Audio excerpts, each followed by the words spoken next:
আমি এই হাদিসটির প্রেমে পড়ে গেছি। আপনি যখন নীরবে ঘরে বসে কান্না করেন, আল্লাহ তখন ফেরেশতাগণদের উদ্দেশ্য করে বলেন, কোন জিনিস আমার এই বান্দার চোখে পানি আনলো?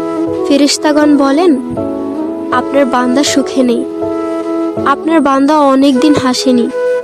এই বলে ফেরেশতাগণ কান্না করতে থাকেন এবং আল্লাহকে বলেন, হে আমার রব, আপনি জানেন আপনার এই বান্দার হৃদয়ে কি রয়েছে, অতএব আপনি তার জন্য সবকিছু সহজ করে দিন। আল্লাহ বলেন, আমার এই বান্দা এমন কিছু জীবন থেকে হারিয়ে ফেলেছে যা সে অধিক ভালোবেসেছিল।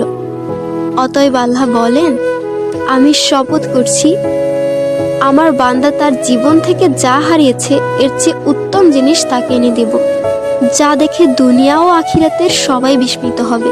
আলহামদুলিল্লাহ।